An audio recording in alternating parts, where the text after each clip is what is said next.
Bienvenue à la grande édition de la télévision rwandaise. Tout de suite, voici le sommaire. Les experts dans le domaine de la culture s'indignent contre l'attitude de certains jeunes qui s'adonnent à l'ivrognerie et ne s'habillent pas bien convenablement. Au sommaire également, l'Université du Rwanda vient de lancer le 3e cycle universitaire de biotechnologie d'une durée de 2 ans. Les professionnels dans le domaine de la santé estiment que cette nouveauté permettra de pallier à la carence des médecins spécialistes dans ce domaine. La jeunesse dans la ville de Kigali souhaite qu'un forum permanent avec les personnes âgées soit établi afin qu'elles puissent bénéficier de leur expérience en vue de la construction du pays.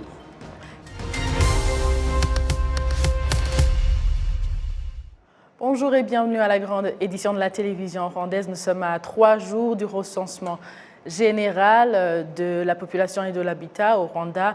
Nous continuons à encourager tout le monde à donner l'information nécessaire pour que ce recensement se passe bien. Les experts dans le domaine de la culture s'indignent contre l'attitude de certains jeunes qui s'adonnent à l'ivrognerie et ne s'habillent pas convenablement. Certains jeunes désapprouvent également de tels comportements qui, selon eux, sont contraires à la dignité de la culture rwandaise. Cela intervient alors que depuis quelques jours, de plus en plus de voix s'élèvent contre la présence accrue des jeunes dans les bistrots dans diverses parties du pays, mais en particulier dans la ville de Kigali. Ce sujet a même fait la une des réseaux sociaux ces derniers temps. Certains condamnent l'attitude de certaines jeunes filles qui se présentent aux lieux publics à moitié vêtues. Pour Straton, expert dans la culture rwandaise, des situations pareilles ne sont pas la particularité du Rwanda. Il indique que même si à tout temps il peut y avoir des conflits de génération, la culture du pays doit être sauvegardée. La culture est généralement composée de trois éléments, de 3 facteurs. Le facteur traditionnel, le facteur moderne qui est composé de 2 choses, ce qui est inventé sur place et ce qui est copié de l'extérieur. Alors quand il faut un équilibre entre les trois origines de la culture, quand il y a exagération de la part d'une source de la culture, là il y a un problème.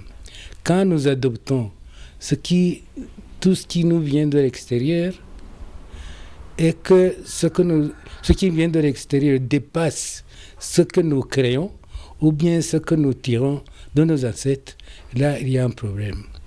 Alors ce qu'il faudrait faire, c'est qu'il faut absolument que les jeunes puissent dire il ne faut pas que les gens nous jugent mal et accepter de changer s'il faut changer et de prendre ce qu'on peut prendre mais qui ne gêne pas les autres. Et quand on dit qu'on a la liberté de faire tout ce qu'on veut, alors la liberté c'est quoi? C'est de ne pas dépasser les limites pour blesser les autres. Quand tu blesses les autres, ce n'est plus la liberté, c'est la violence. Il ne faut pas faire la violence aux autres, que ce soit dans le costume, dans l'habillement, que ce soit dans le langage, que ce soit dans les actions comme la marche ou autre. Il ne faut pas blesser les autres.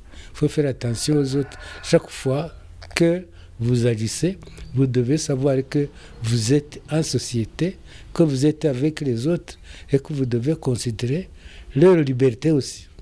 Ils ont la liberté de penser et de voir ce qui est bon, de juger ce qui est bon et de dire ça c'est bon, ça c'est mauvais. Alors quand ils disent de toi que ce que tu fais, jeune ou vieux, c'est toujours un problème dans la société. De la culture à l'éducation basée sur la technologie, l'Université du Rwanda vient de lancer le 3e cycle universitaire de biotechnologie d'une durée de 2 ans. Les professionnels dans le domaine de santé estiment que cette nouveauté permettra de pallier à la carence des médecins spécialistes dans ce domaine. Le point avec Jean Damascène Maneshim.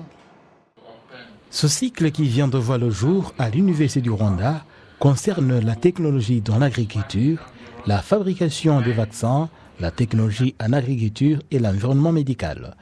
Certains propriétaires des cliniques médicales au Rwanda indiquent que ce programme universitaire va apporter une solution au problème d'insuffisance de médecins spécialistes qui devaient aller chercher à l'extérieur du pays. Parce que je suis content que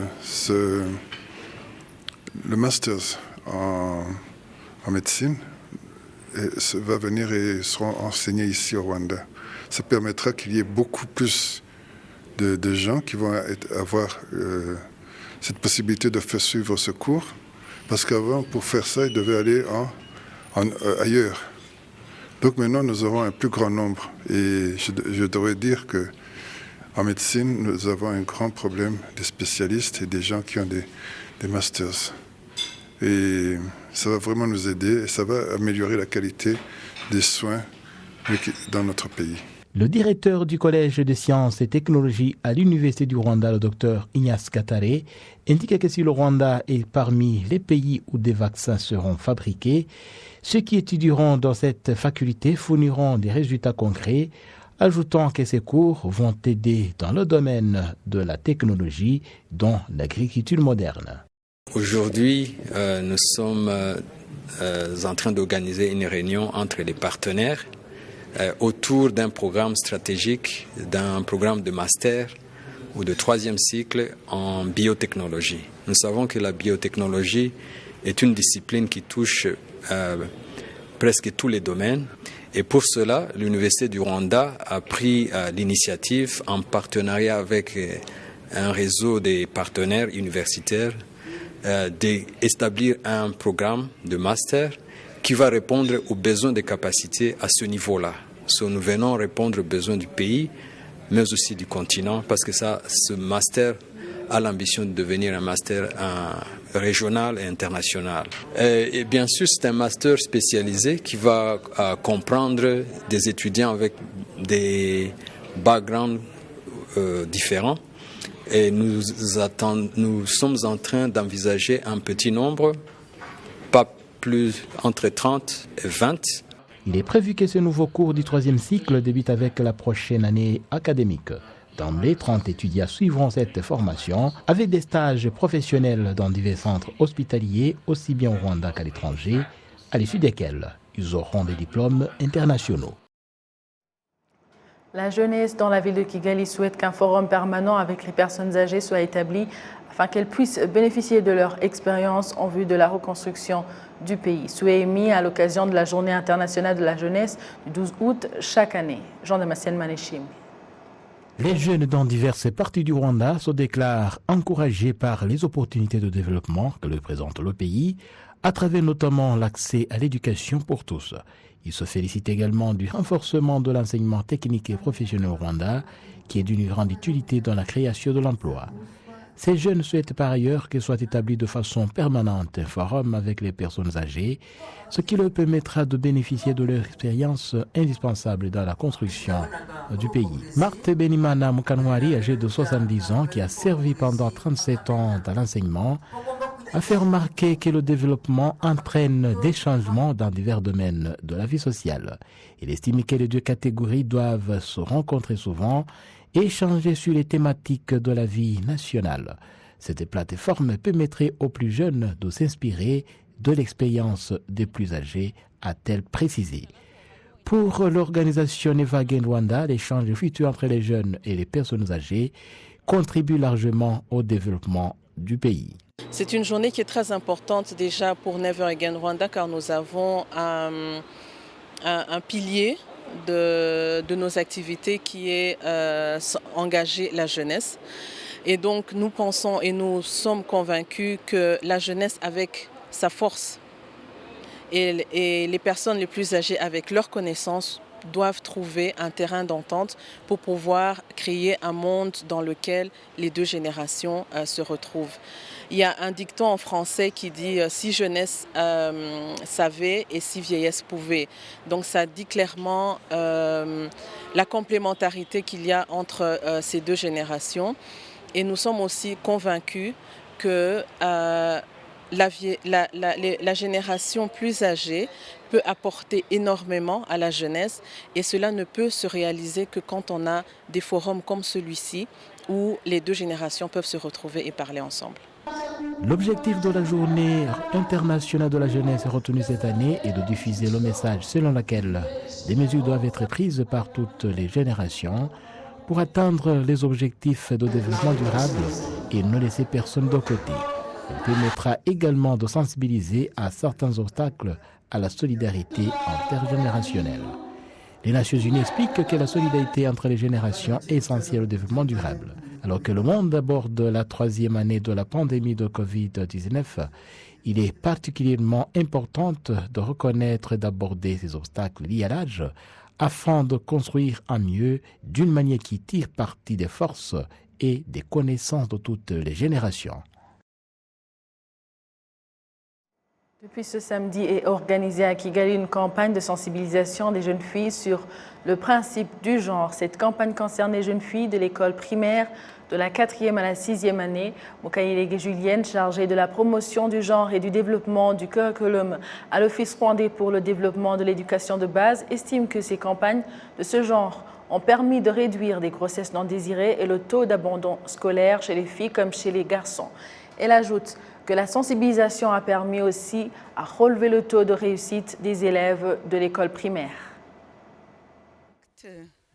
Se perçoit de manière à ce que ces grossesses indésirées se réduisent d'un jour à l'autre.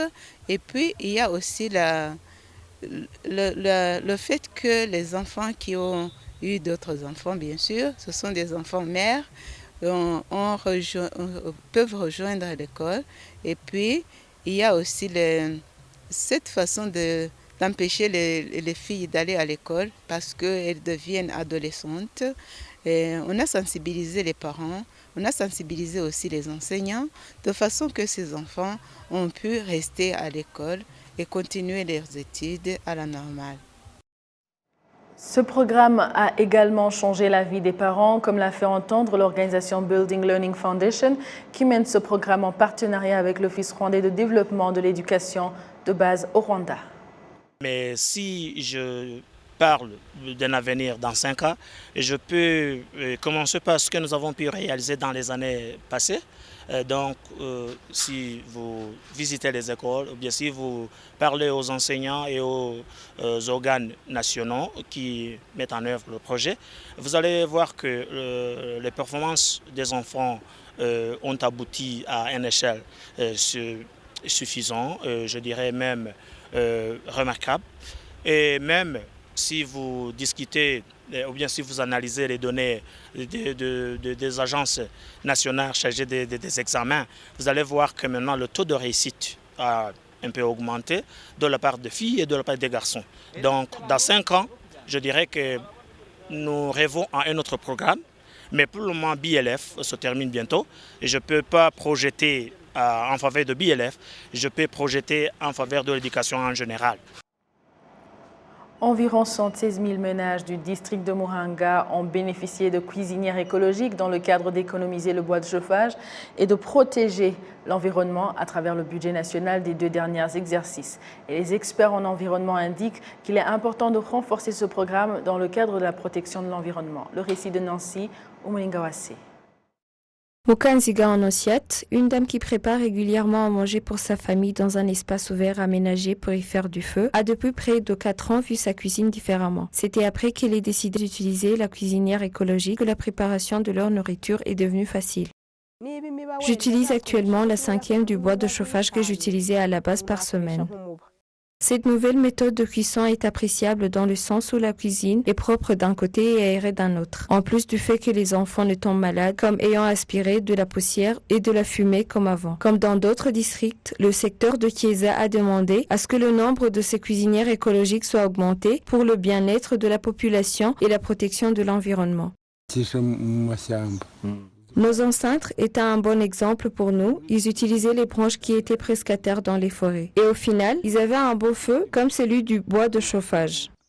Le diocèse de Shogwe a déjà fourni environ 2400 cuisinières écologiques où le citoyen contribue à hauteur de 5%. Pourvoir pour une famille peut coûter moins de 20 000 francs. Bayenzi Eric, qui est en charge du département de la protection de l'environnement et du contrôle des catastrophes dans 4 diocèses anglicans, y compris celle de Shogwe, s'exprime à ce propos.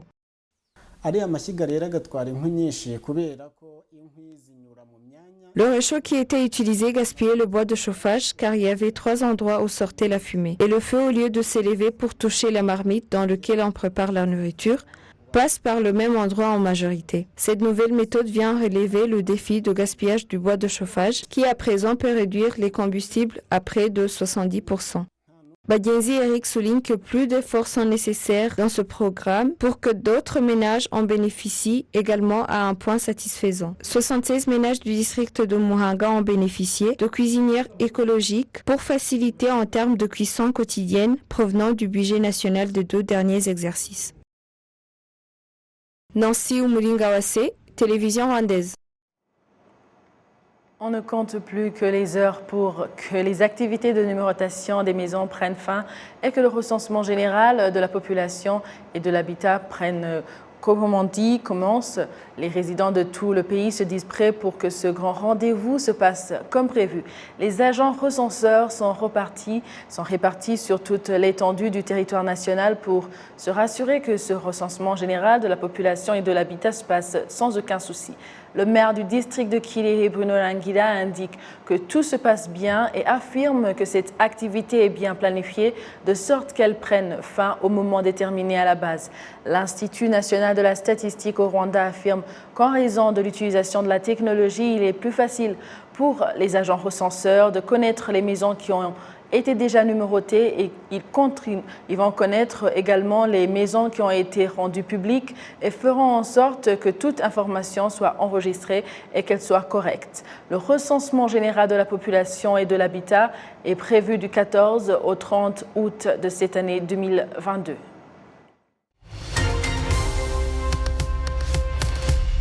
Merci à vous tous qui étiez au rendez-vous de la grande édition de la télévision rwandaise avec toute l'équipe qui a aidé à réaliser cette édition. Je vous souhaite de passer une bonne suite du programme de la télévision rwandaise.